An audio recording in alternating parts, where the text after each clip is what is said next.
Saat ini kami dari kelompok 2 akan mempresentasikan materi tentang teori terkait keperilakuan, teori sikap, persepsi, karir dan pekerjaan, motivasi, kepuasan kerja, dan komitmen. Teori sikap. Yang pertama, menurut Mariani dan Ludikdo 2001, sikap adalah keadaan dalam diri manusia yang menggerakkan untuk bertindak dan menyertai manusia dengan perasaan-perasaan tertentu dalam menanggapi objek berdasarkan pengalaman-pengalaman. Sikap mempengaruhi tingkah laku seseorang dan dapat memprediksi respon atau perilaku yang akan diambil terhadap masalah atau keadaan tertentu. Berikutnya yang kedua, faktor individu dan faktor luar mempengaruhi pembentukan atau perubahan sikap. Faktor individu terkait dengan respon individu terhadap dunia luar secara selektif, sedangkan faktor luar berhubungan dengan rangsangan atau stimulus dari luar yang membentuk atau mengubah sikap. Berikutnya ada kepuasan kerja. Kepuasan kerja adalah hasil dari persepsi karyawan mengenai seberapa baik pekerjaan mereka memberikan hal yang dinilai penting. Kreitner dan Kiniki menyatakan bahwa kepuasan kerja mencerminkan tingkat kesukaan seseorang terhadap pekerjaannya. Teori keperilakuan. Yang pertama, akuntansi perilaku adalah dimensi akuntansi perilaku manusia dan hubungannya dengan pendesainan, penyusunan dan penggunaan informasi akuntansi secara efisien dan efektif untuk mencapai keselarasan tujuan-tujuan.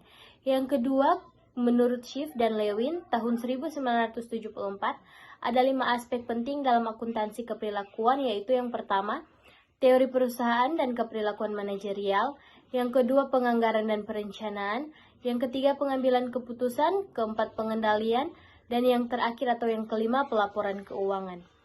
Berikut teori motivasi. Yang pertama, teori motivasi menurut Abraham Maslow, hierarki kebutuhan.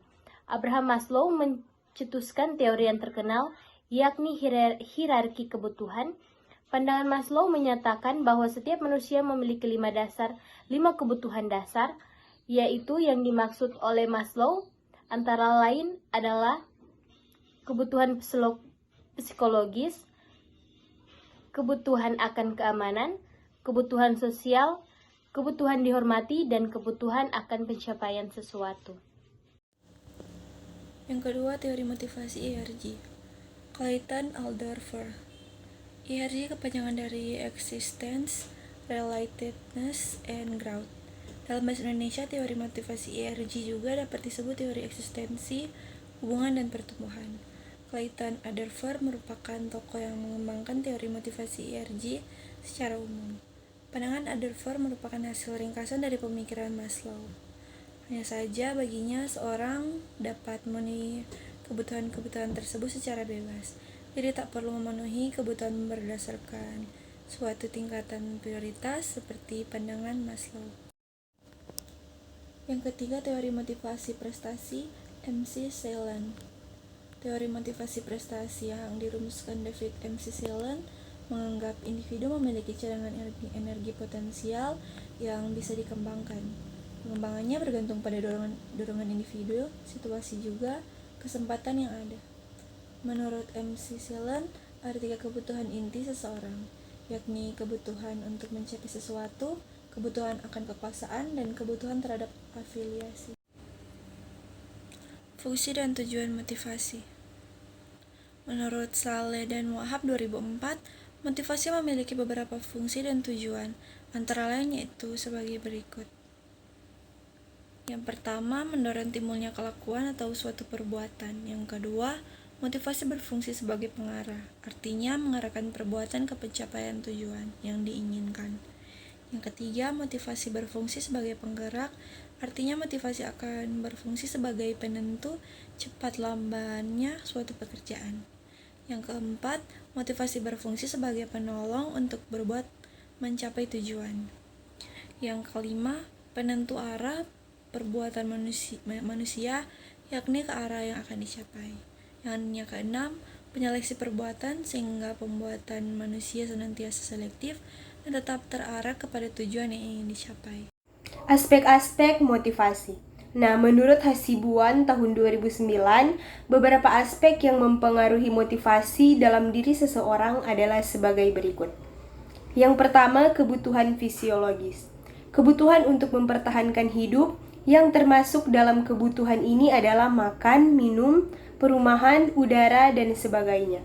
Keinginan untuk memenuhi kebutuhan ini merangsang seseorang berperilaku dan giat bekerja. Yang kedua, kebutuhan akan rasa aman atau safety and security needs. Kebutuhan akan kebebasan dari ancaman, yakni rasa aman dari ancaman kecelakaan dan keselamatan dalam melaksanakan pekerjaan. Kebutuhan ini mengarah kepada dua bentuk, yakni kebutuhan akan keamanan jiwa, terutama keamanan jiwa di tempat bekerja pada saat mengerjakan pekerjaan, dan kebutuhan akan keamanan harta di tempat pekerjaan pada waktu bekerja. Teori persepsi. Nah, menurut Philip Kotler, persepsi adalah proses bagaimana seseorang menyeleksi, mengatur, dan menginterpretasikan masukan-masukan informasi untuk menciptakan gambaran keseluruhan yang berarti. Persepsi dapat diartikan sebagai suatu proses kategorisasi dan interpretasi yang bersifat selektif. Adapun faktor yang mempengaruhi persepsi seseorang adalah karakteristik orang yang dipersepsi dan faktor situasional. Selanjutnya, konsep teori persepsi. Yang pertama yaitu konsep di mana pemrosesan masukan atau rangsangan yang diterima oleh indera di mana terjadi transformasi dari informasi tingkat rendah ini menjadi informasi dengan tingkat yang lebih tinggi. Misalnya adalah mengenal objek melalui bentuknya. Selanjutnya yang kedua yaitu di mana konsep pemrosesan informasi yang terkait dengan konsep dan ekspektasi suatu individu yang berdasarkan pada pengetahuan yang dimiliki sebelumnya dan mekanisme selektif atau perhatian yang memenuhi persepsi.